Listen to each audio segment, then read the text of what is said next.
சற்று முன் கிடைக்கப்பெற்ற மிக மிக முக்கியமான செய்தி ஒன்று வெளியாகி உள்ளது.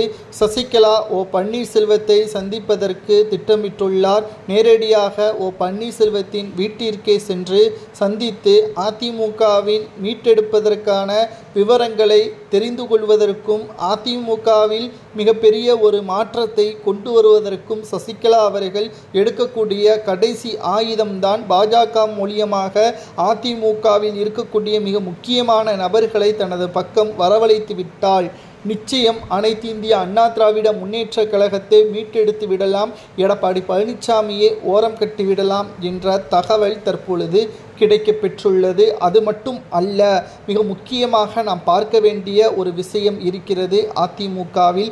அதுதான் எடப்பாடி பழனிசாமி அவர்கள் சட்டசபைக்கு வெளியே வந்த பொழுது செய்தியாளர்களது சந்திப்பின் பொழுது செங்கோட்டையன் அவர்களை நீங்கள் ஓரம் கட்டீர்களா என்று கேட்டதற்கு அவர் அளித்த பதில், நான் அவரை வெறுக்கவில்லை, அவர்தான் தனியாக செல்கிறார் என்று பேசியிருந்தார். தற்பொழுது எடப்பாடி பழனிசாமி அவர்கள் இவ்வாறு பேசியிருப்பது செங்கோட்டையனுக்கு மிகப்பெரிய ஒரு அதிர்ச்சி ஏற்படுத்தியிருக்கிறது. காரணம், 89 மாவட்ட பொறுப்பாளர்கள் நியமனத்தில் செங்கோட்டையன் பெயர் இடம்பெறவில்லை.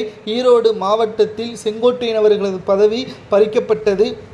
கோபிச்செட்டிப்பாளையத்தில் அதிமுகவின் வீரர்கள் கூட்டத்தின் பொழுது எடப்பாடி பழனிசாமியின்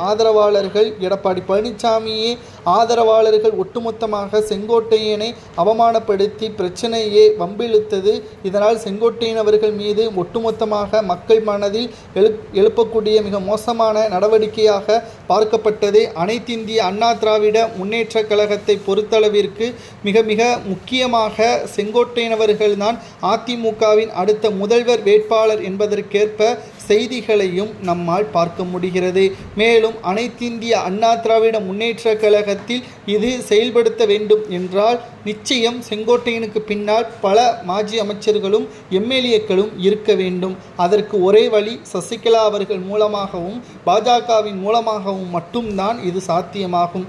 அதற்குத்தான் இன்று மாலை சசிகலா அவர்கள் ஓபிஎஸ் அவர்களது வீட்டிற்கு சென்று செங்கோட்டையன் அவர்களை தொடர்பு கொண்டு பேச உள்ளதாகவும், இந்த பிரச்சனை இதற்குள்ளாக விரைவில் முடிவுக்கு வர வேண்டும் என்பதற்கும், செங்கோட்டையன் அவர்களை தனது பக்கம் வரவழைத்து விட்டால் 14 எம்எல்ஏக்களும் 3 மாஜி அமைச்சர்களும் செங்கோட்டையனுக்கு பின்னால் வருவார்கள். அதனைத் தொடர்ந்து பாஜகவினர்கள் அமலாக்கத்துறை மூலமாக எடப்பாடி பழனிசாமியின் வழக்கை விசாரிக்க ஆரம்பித்து விட்டால் இது எடப்பாடி பழனிசாமி தலையில் விழக்கூடிய மிகப்பெரிய ஒரு இடியாக மாறும் என்ற தகவலும் தற்பொழுது கிடைக்கப்பெற்றுள்ளது.